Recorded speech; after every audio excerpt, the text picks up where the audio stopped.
evening, everybody. Welcome back to my channel. Thank you all for tuning in. So tonight, it's time for me to give you my Deep Purple album ranking. Over the course of the past year or so, have become a bit of a Deep Purple fan. Before then, I was more or less a casual listener, but started getting into their deeper discography and found out that I really love this band. So I've finally made my way through all 21 of their studio albums, so I'm going to rank them from my least favorite to my favorite. So again, this is just my opinion. If you disagree, that's perfectly fine. Just let me know in the comments below how you would rank the Deep Purple catalog. And just, I have a feeling that I'm going to upset some people because I don't have a very typical list here. Cat is on my notes. Move along. I like quite a bit of the newer, more recent albums. I do like some of them better than I like some of the classics, so I can only imagine how much flack I will receive for some of my rankings. I do have one album in particular that I think is probably going to surprise some people with how low it is. Apparently, the cat wants in the video too, so right here. Oh, you don't want in the video. Okay. She does and she doesn't. Alright, so back to the matter at hand. Let's get into this. My least favorite Deep Purple album, coming in at the bottom. I don't think this is a bad album, but something has to come at the bottom. For me, it's 1990's Slaves and Masters, the one and only album with Joe Lynn Turner. I don't think it's a bad album. It just doesn't feel like a Deep Purple album, which seems to be a common adjective to describe the album. A lot of people say it sounds like a Rainbow album. I'm not familiar with Rainbow post the 70s that much, so I don't know, but it does sound to me like a very late 80s stock rock album. Kind of sounds like anybody could have put it out. Doesn't really feel like it fit in with the rest of the Deep Purple catalog. Not a terrible album by any means. I like King of Dreams. I like Fire in the Basement, so it did get off to a pretty good start. Was not a fan of the song Love Conquers All. In fact, I had to skip that one once I got about halfway through it. I just couldn't take it anymore. So Slaves and Masters for me comes in at the bottom of the list at number 21. Number 20. This one may be low compared to other lists. I've seen this one come in higher for most people, but for me it's going to be Deep Purple, or Deep Purple 3, the self-titled album, whatever you want to call it. The third and final album of the Mark I lineup. It was okay. I think it was probably the Deep Purple album that made the least amount of an impression on me. That's why I'm ranking it this low. I did like the song Chasing Shadows, but otherwise the album really didn't leave much of an impression for me. It wasn't bad, but just not one that I felt the need to go back to, as was the case with most of these other albums. So Deep Purple comes in at number 20. Number 19, we're going to stay in the Mark I lineup with Shades of Deep Purple. Pretty decent debut album, Mark I lineup. You got In the Address, which I like. Hush, of course, is classic. One More Rainy Day I like quite a bit. Not into I'm So Glad. That one was like really repetitive. Good stuff on here. Magic Root. Interesting take on Help, cover for the Beatles song. All in all, decent album. You know, a little more on the psychedelic side, as the Mark I lineup was. Not really my brand of Deep Purple. I think I tend to prefer the harder albums, the ones that Ian Gillan sings on, you know, for sure. But still, good album. Just has to come in toward the bottom for me at number 19. Number 18, I'm going to go with the Book of Taliesin. Maybe this is low for people, but the Mark I lineup is not really my go-to Deep Purple. I did like Kentucky Woman and The Shield quite a bit. I thought it was the best and most consistent of the Mark I albums. Really didn't have a least favorite song, but as I said on Shades of Deep Purple, not really my go-to version of the band. Still very good.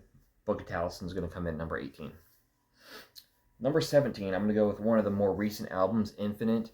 I thought this one was decent, but the albums around it all grabbed me a little bit more than this one did. I did like Time for Bedlam. Hit Boots is really good.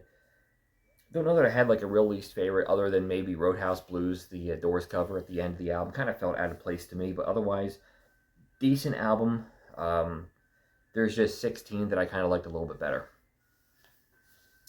All right, here's one of those classics that is coming in a little low, but this is not. This isn't the one I was talking about earlier with the popular one that's low, but I do have Who Do You Think You Are? Who Do We Think We Are? Coming in at number 16, the fourth and final Mark II album, at least in their original run in the 70s. Does kind of feel like the band is running out of steam at this point after 3 classics in a row. Woman from Tokyo, of course, is a classic Deep Purple track. I've always liked that one. Super Trooper, Smooth Dancer, Rat Bat Blue I like quite a bit. The last 2 songs I'm not crazy about, Place in Line and Our Lady. I think that's sort of where the album loses me a little bit. But compared to the other Mark II albums of the 70s, this one to me was the weak link for sure. Still not a bad album, but for me, it comes in down here at number 16. Number 15, I'm going to go with the most recent studio album, Whoosh. Kind of surprised that it wound up this low because I really, really enjoyed this album when I listened to it. It kind of got me in a kick with all these later albums here. Throw My Bones, Drop the Weapon, Nothing at All, What the What, No Need to Shout. Great stuff. Man Alive, great album. I think my least favorite song is probably Step by Step, but even that's not a bad track. Solid album. I'm actually kind of surprised I put it all the way down at 15. That's just sort of where it shook out for me. So number 15, I have Whoosh. Number 14, I have Bananas. A little bit of an underrated one. Not very high on many people's list. I actually quite liked it. Maybe just because I didn't have very high expectations, but I thought there was a lot of good songs on it. Haunted I really liked. Silver Tongue is my favorite song of the album. Pictures of the Innocents. Never a Word was really good too. Bananas. The last track on the album, I forget what it's called, but I remember that last track I really liked as well. My least favorite song, which I seems to be a popular track on here, but Walk On was my least favorite track. Not bad. I thought Bananas was a fun enough album. Don't know that I get the dislike for it. All right, coming in at number 13. Here we go. This is probably going to be my most controversial pick of the entire list because this album is in everybody's top 5. And it's a good album. It is. It just did. I don't know. It just doesn't click with me the way that some of these other albums do. It doesn't click with me the way that this album seems to click with a lot of people. But number 13 is Burn. Again, it's a good album. I think the title track is amazing. That guitar riff is out of this world. Might Just Take Your Life. Good song. Sail Away. You Fool No One. I think down the stretch, it kind of loses me a little bit. Like What's Going On Here, Mistreated, I'm not a crazy big fan of. 8200 is okay. I don't know. I've listened to this one a lot, like trying to get it to click with me, and it just really hasn't. I like it, like I said, because I think Bananas and Whoosh are really good. I do have it above those two. But there's just, I don't know, there's something about it just doesn't quite click with me as much as some of these other ones that I have ahead of it. So I'm sure this is probably going to be the one that I get the most crap for. But for me, number 13 is Burn. Okay, number 12, I have Come Taste the Band, the third album of the David Coverdale and Glenn Hughes era. First time I listened to this album, I did not like it. And I pretty much wrote it off. It was going to be my least favorite. I decided to go back and give it another shot, and I didn't think it was that bad. In fact, I actually was kind of getting quite into it. The last track on the album, You Keep Moving, is probably my least favorite. Other than that, I like the whole thing a lot, actually. Lady Luck, Dealer, Coming Home.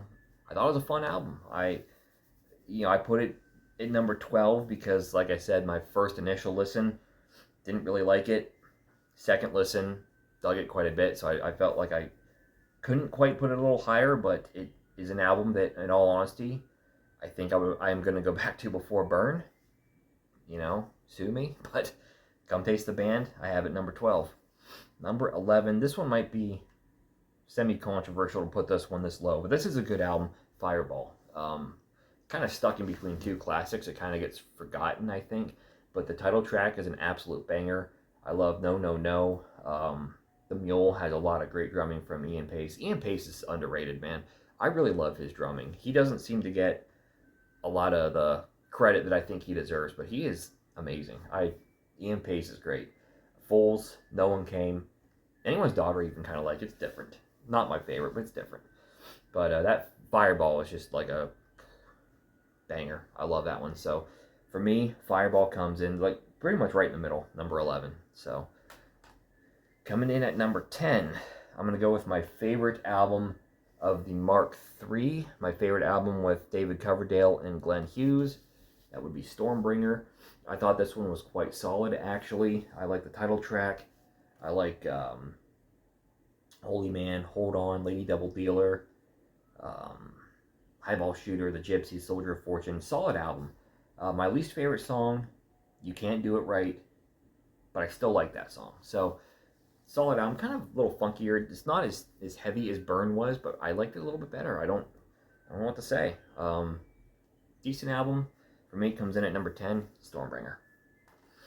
Alright, number 9, I have Rapture of the Deep, released in 2005. This was the last album I had to listen to, I believe.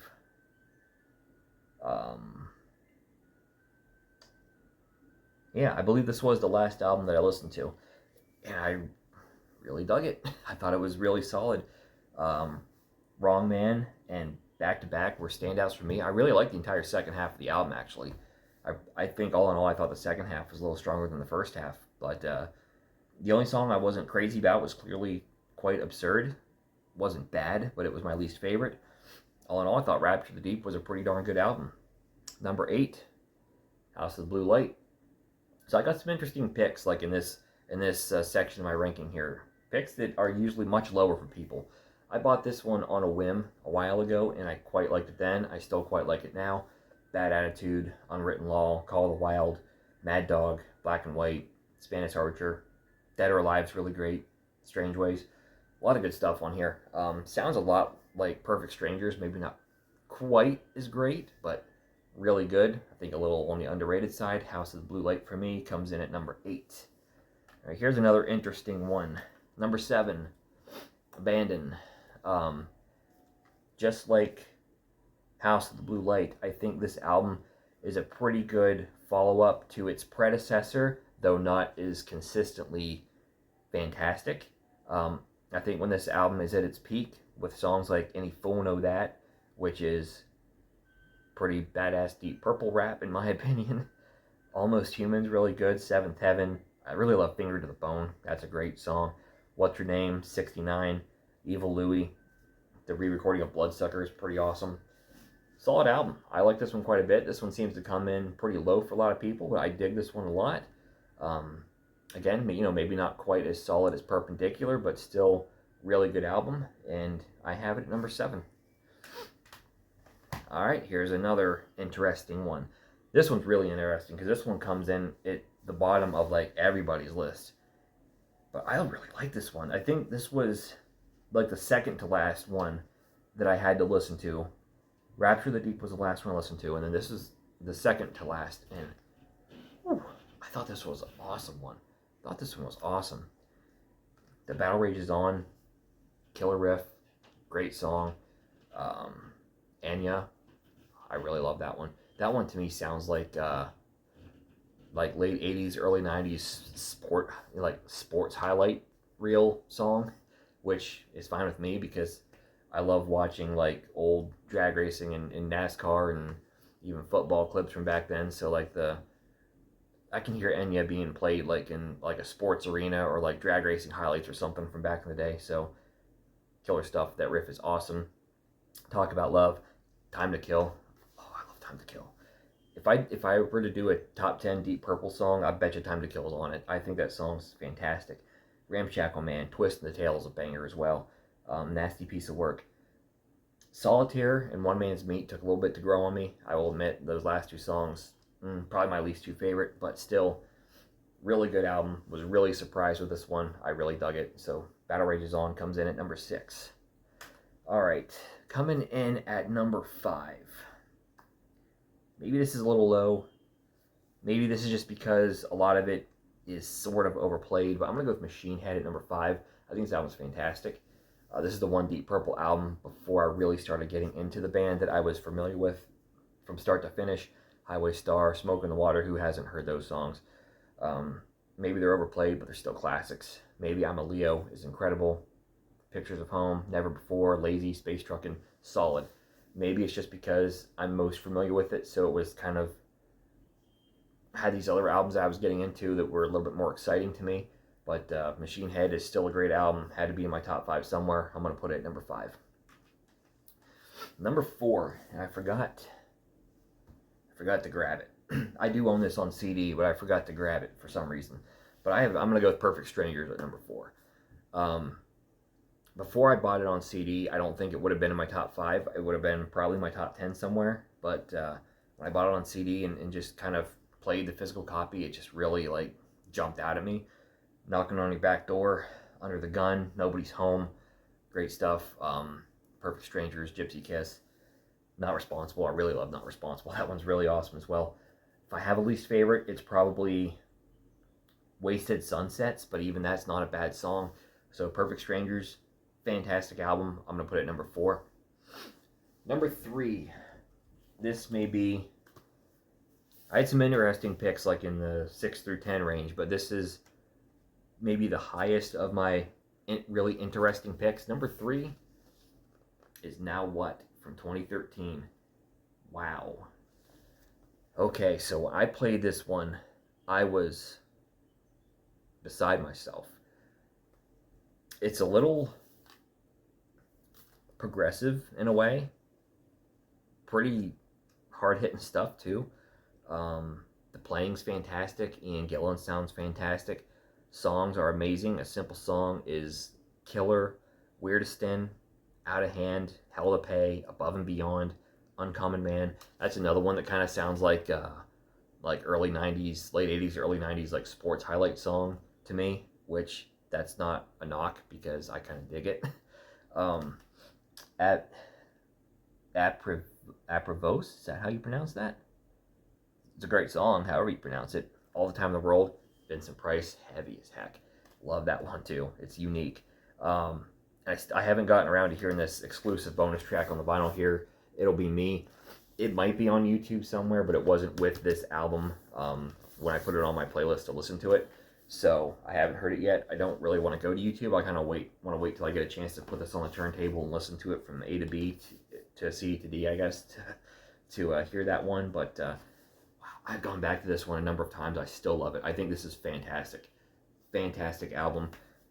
I got to go back and redo my 2013 favorite albums because this is up there for me. I thought it was that awesome. So Now What? I really love this one. Comes in at number 3. Number 2, the album that most people might even have this at number 1, and with good reason. It is a drop-dead classic. Number 2 for me is In Rock. There's what more can I say about this album that hasn't already been said. One of the first, in my opinion, one of the first heavy metal albums ever. Speed King. I love the way Speed King opens this thing up. Gets right to the punch. Bloodsucker. Child in Time. Classic Deep Purple. Flight of the Rat. Love that song. Into the Fire. If I have a least favorite on here, it's Living Wreck, but I still love it. Hard Loving Man. Great stuff. What more can you say about In Rock? It's a fantastic album. For me, it's number 2 because there's just one album I like a little bit more. Maybe it's because this is the album that really turned me into a Deep Purple fan. I had heard Machine Head before this, but I picked this album up on a whim right about the same time that I picked up House of the Blue Light. And I was really blown away when I heard it. And to me, it's going to be my favorite Deep Purple album, Perpendicular. First was Steve Morse on guitar, and it's fantastic. Boom, Ted the Mechanic, killer track. Love the guitar work in that. Loosen My Strings is awesome. Soon Forgotten. Sometimes I Feel Like Screaming. probably the most popular song on here for good reason, because it's awesome. The Aviator, I love The Aviator, such a killer track, so kind of spacious and airy, almost gives you the sense of flying. Rose's Canteen, cool stuff. Castle Full of Rascals, A Touch Away, great ballad. Hey Cisco, Someone Stole My Guitar, Perpendicular Waltz. Just about a perfect album for me. Really love this one, start to finish. It's the album that really turned me into a Deep Purple fan, so I'm going to love it for that. And I still, as much as I love all these other albums, and these are all great, and Rock, Now What, Perfect Strangers, so much great stuff, but to me, I think if I could have one, this is the one I want, Perpendicular. It's my favorite Deep Purple album. So, in the comments below, rank the Deep Purple albums, let me know how you would do them, because I'm almost positive that you disagree with me. I would be surprised if anybody agrees with this list. I really would, because I've watched lots and lots of lists on YouTube, and nobody's list is quite like this. So let me know in the comments how you would rank these albums. If you like this kind of content, please give me a thumbs up and subscribe to my channel for more videos in the future, and I will see you next time.